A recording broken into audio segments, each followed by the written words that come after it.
Telegram पर 61% बच्चों का कहना है कि उनसे पीई नहीं बन रहा, उनको फिजिकल एजुकेशन बहुत ज़्यादा डिफ़िकल्ट लग रहा है।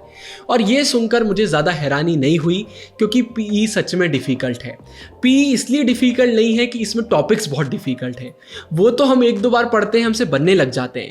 लेकिन पीई को जो चीज़ डिफ़िकल्ट बनाती है वो ये है कि इसमें बहुत सारे टॉपिक्स देखने को मिल जाते हैं। मतलब टॉपिक्स तो छोड़ दीजिए, टॉपिक्स के अंदर सब टॉपिक्स भी देखने को मिल जाते हैं। मतलब कोई टॉपिक आपने करा, फिर उसके अंदर बहुत सारे उसके टाइप्स रहेंगे, टाइप्स के अंदर भी टाइप्स देखने को मिल जाते हैं, बहुत सारे एग्जांपल्स देखने को मिल जाते हैं, एडवांटेजेस इतने सारे हैं, डिसएडवांटेजेस इतने सारे हैं, इफेक्ट्स इतने सारे हैं, जाने क्या क्या दिया हुआ है। मतलब नाम के लिए इतने से चैप्टर है, जब हम पढ़ने बैठ जाते हैं तो हमें ऐसा लगता है कि यार ये तो टॉपिक ही खत्म नहीं हो रहा है, कितना भी पढ़ लो कोई नया टॉपिक आ जाता है, टाइप्स के नाम में कन्फ्यूजन होने लग जाता है। और सब पढ़ने के बाद जब क्वेश्चन सॉल्व करने हम बैठते हैं तो हमारे दिमाग में कुछ भी नहीं आता। अगर आपके साथ भी ये सब हो रहा है तो आपको डरने की ज़रूरत नहीं है। आपके गुरु भैया ने पीई में 97 मार्क्स स्कोर करे थे, सिर्फ 3 एमसीक्यू मेरे गलत चले गए थे, तो मुझे बहुत अच्छे से आइडिया है कि पीई का प्रिपरेशन कैसे करा जाता है। तो आज की वीडियो में 6 टिप्स मैं आपके साथ शेयर कर रहा हूं। अगर ये 6 टिप्स को आपने फॉलो कर लिया, आपको पीई बहुत ज़्यादा आसान लगने लगेगा और ये सारी प्रॉब्लम्स आपकी सॉल्व हो जाएंगी। तो फिजिकल एजुकेशन को आसान बनाने के लिए पहली हमारी टिप निकल कर आती है निमोनिक्स। इसने पर्सनली मेरी बहुत ज़्यादा मदद करी थी। होता क्या है यार, पीई में ना बहुत सारे टॉपिक्स होते हैं, फिर टाइप्स भी बहुत ज़्यादा होते हैं। अब किसी चीज़ के अगर एडवांटेजेस भी है तो वो भी बहुत सारे देखने को मिल जाते हैं, हम कंफ्यूज होने लग जाते हैं। मतलब आपने फ्रैक्चर का पूरा टॉपिक पढ़ लिया, लेकिन आपसे बोला जाएगा फ्रैक्चर के टाइप्स बता दीजिए, दिमाग में कन्फ्यूजन होने लग जाता है। तो यहाँ पर निमोनिक्स बहुत इंपॉर्टेंट रोल प्ले करते हैं। एग्जाम्पल से मैं आपको समझाता हूँ। फीमेल एथलीट ट्राइड आपके बुक में सिलेबस है, इसको आप कैसे याद कर सकते हैं? OAE। ओ से ऑस्टियोपोरोसिस, ए से अमीनोरिया और हमारा ई से ईटिंग डिसऑर्डर्स।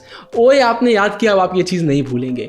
आसन्स में बच्चों को बहुत प्रॉब्लम होती है, इसका एग्जाम्पल दे देता हूँ। स्क्रीन पे आपको दिख रहा होगा, ये ट्रिक मैंने पिछले साल बनाई थी।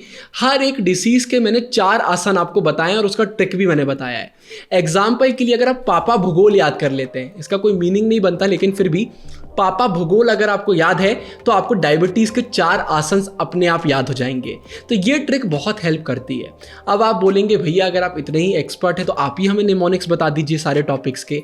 तो देखिए, आप टेलीग्राम ज्वाइन कर लीजिए, डिस्क्रिप्शन में मैं लिंक डाल रहा हूँ, वहाँ पर टाइम टू टाइम में ट्रिक्स वाली चीज़ें अपलोड करता रहता हूँ।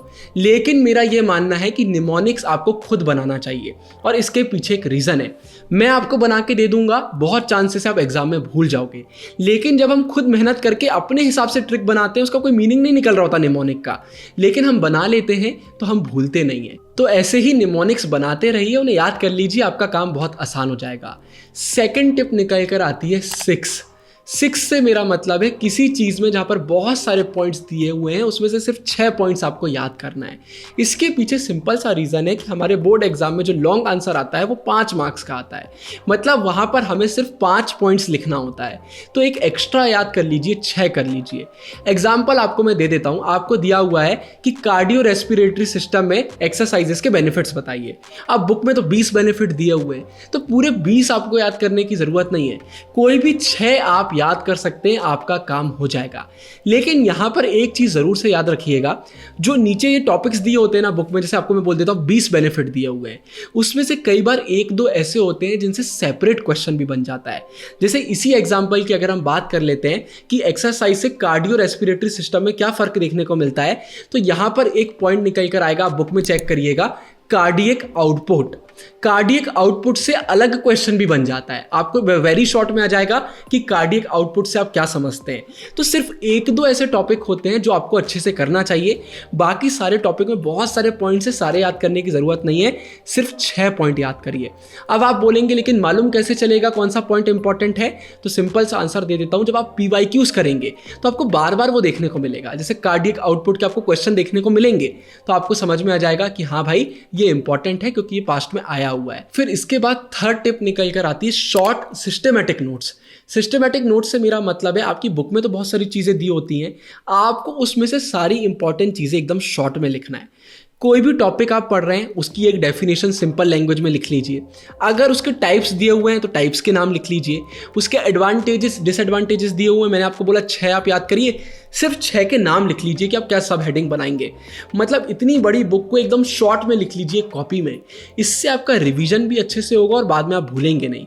अब एग्जाम्पल के लिए वही फ्रैक्चर वाला एग्जाम्पल ले लेते हैं कि फ्रैक्चर के टाइप्स बताइए। अब आपको बुक खोलना पड़ेगा, एक एक देखना पड़ेगा। इससे अच्छा तरीका क्या है, हमारी कॉपी में सब हमने शॉर्ट में लिख लिया है कि ये टाइप्स होते हैं भाई, जल्दी से पढ़ा सब कुछ याद आ गया।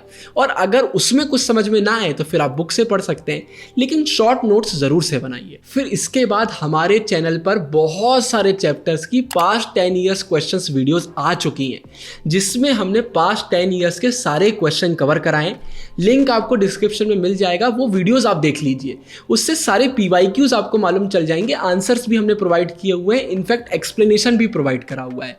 तो बहुत छोटे छोटे ड्यूरेशन की वो वीडियोस हैं, बहुत सारे चैप्टर्स की आ चुकी हैं, वो आप देख लीजिए, बहुत आपको मदद मिलेगी। इसके बाद अगली टिप आती है, सुनने में आपको अजीब लगेगी लेकिन बहुत काम की है। जब आप फिजिकल एजुकेशन को पढ़ते हैं ना, तो उसे अपनी रियल लाइफ से रिलेट करने का ट्राई करिए और रियल लाइफ में एग्जाम्पल ढूंढिए। जैसे अगर आप न्यूटन्स के लॉस पढ़ रहे हैं तो सिर्फ पढ़ लेंगे, आप भूल जाएंगे, लेकिन रियल लाइफ में देखिए कि वो कहाँ पर यूज़ हो रहे हैं, कि पहला लॉ यहाँ पर यूज़ हो रहा है, दूसरा यहाँ पर हो रहा है, तीसरा यहाँ पर हो रहा है। किसी एक्सरसाइज के बारे में आप पढ़ रहे हैं कि एक्सरसाइज के इतने टाइप्स होते हैं, तो उसको आप रियल लाइफ में देखिए कि कौन सी एक्सरसाइज किसका टाइप हो जाती है। जब एग्जाम्पल से चीज़ें हम याद करते हैं, हमको आसान लगने लग जाता है। फिर जैसे आसन वगैरह हो गया, ट्राई करके देख लीजिए, एक आसन ट्राई करके देख लीजिए, आपको याद हो जाएगा, एग्जाम में आपको याद आएगा, हाँ यार ये वाला आसन तो मैंने ट्राई करा था। तो ऐसे जितने भी टॉपिक्स आप करेंगे, थोड़ा सा टाइम निकालिए और उनको थोड़ा सा रियल लाइफ में चेक करिए कि कहाँ पर ये हम यूज करते हैं। फिर इसके बाद आखिरी टिप, ये मैं तो यूज नहीं कर पाया क्योंकि हमारे टाइम पर ChatGPT नहीं था, लेकिन आपके टाइम पर है। उसको जितना यूज कर सकते हैं करिए। एग्जाम्पल की अभी मैंने आपको बताया, रियल लाइफ एग्जाम्पल देखिए। अब आप बोलोगे भैया लेकिन रियल लाइफ एग्जाम्पल मालूम कैसे चलेंगे? ChatGPT का यूज करिए। कोई टॉपिक आपने पढ़ा, ChatGPT में लिख दीजिए कि इस टॉपिक के मुझे रियल लाइफ एग्जांपल बताओ, वो आपको टॉपिक बता देगा, रियल लाइफ एग्जांपल वो आपको बता देगा। कोई टॉपिक आपको समझ में नहीं आ रहा, आपकी बुक में डिफिकल्ट लैंग्वेज में दिया हुआ है, उसको स्कैन करके टेक्स्ट को कॉपी करके पेस्ट करिए ChatGPT में और लिख दीजिए मुझे इसे आसान लैंग्वेज में समझाओ। ChatGPT सब कुछ कर सकता है, उसका बहुत अच्छे से यूज करिए। ये 6 टिप्स आप फॉलो करिए, PE आपको आसान लगने लगेगा। ऊपर एंड स्क्रीन में पूरी प्लेलिस्ट डाल रहा हूँ पास्ट 10 ईयर्स क्वेश्चंस वाली, वो प्लेलिस्ट अगर आप फॉलो करेंगे आपको बहुत आसानी होगी। वीडियो पसंद आई हो तो प्लीज़ प्लीज़ प्लीज़ अपने दोस्तों के साथ शेयर कर दीजिएगा, लाइक भी कर दीजिएगा। आगे जिन भी टॉपिक्स पर आपको वीडियो चाहिए आप कमेंट सेक्शन में मुझे बता सकते हैं। इस वीडियो के लिए इतना ही। साइनिंग ऑफ, गुरु टेंगुरिया।